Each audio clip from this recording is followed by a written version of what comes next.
এর আগের ভিডিওতে আমি পার্সন সম্পর্কে পুরো ধারণা দিয়েছিলাম। সে সম্পর্কে ডিটেলস বোঝানো হয়েছিল, বলা হয়েছিল 3 রকম পার্সন হয় এবং সেই পার্সন কিভাবে টেন্সে ইউজ হয় সেগুলো বলা হয়েছিল। একটা মাত্র সিম্পল টেন্সে অল্প কিছু এক্সাম্পল দিয়ে পার্সনটাকে ক্লিয়ার করে দেওয়া হয়েছিল। এবার সেই পার্সনের ইউজ সবসময় টেন্সে আমরা কিভাবে করব সেটা আজ পরিষ্কার হয়ে যাবে।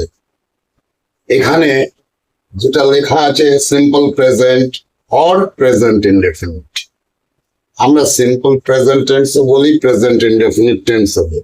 একই টেন্সের এরকম সিম্পল টেন্সের দুটো করে নাম আমরা ইউজ করি। তো এইবার এই টেন্সে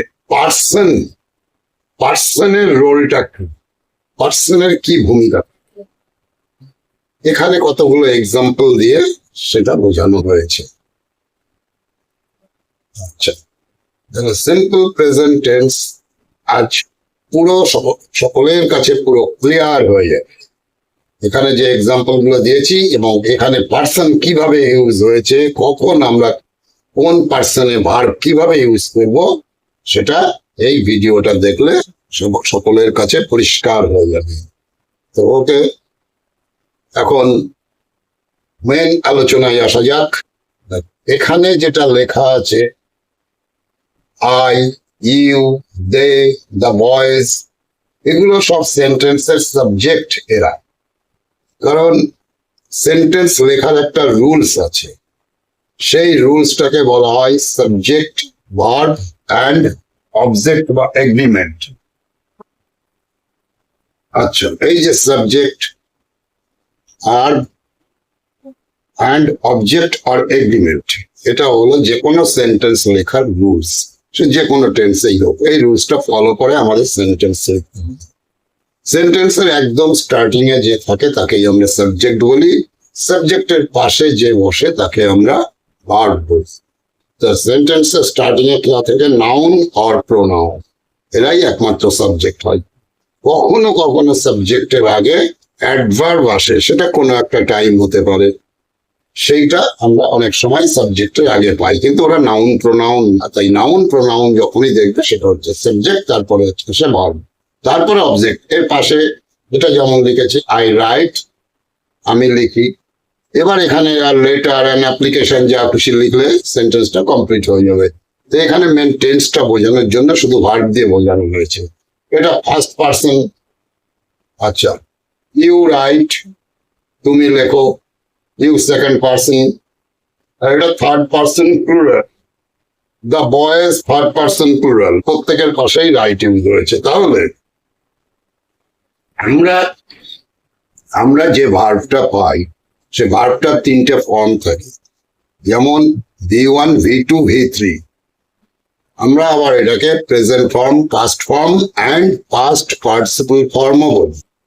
তাহলে 3 রকম ভাবে একটা ভার্বের 3টে ফর্ম হয়। তো সিম্পল প্রেজেন্ট টেন্স যখন আমরা করব, ডেফিনেটলি তখন আমরা সব প্রেজেন্ট ফর্ম ইউজ করবো ভার্বে, আই মিন V1 যত আছে। কিন্তু এই সিম্পল প্রেজেন্ট টেন্স যখন আমরা করি, তখন আমাদের একটু পার্সনের দিকে খেয়াল রাখতে হয়, পার্সনটাকে খুব ভালো মতো নোটিশ করতে হবে।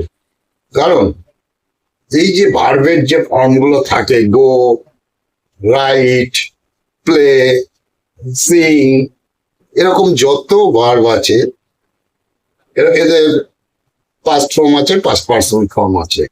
সেগুলো অনেকেই জানা আছে, না সেগুলো আমি নেক্সট যখন পাস্ট টেন্স বোঝাবো বলে দেব। এখন ব্যাপারটা হচ্ছে এই যে I, you, they, the boys, এখানে আছে কোন কোন পার্সন? আই অ্যান্ড উই, আগের ভিডিওতে দেওয়া আছে I and we first person, you second person, আর বাকি এই আই, উই অ্যান্ড ইউ এই ফার্স্ট আর সেকেন্ড পার্সন বাদ দিলে বাকি সমস্ত নাউন অ্যান্ড প্রোনাউন হচ্ছে থার্ড পার্সন।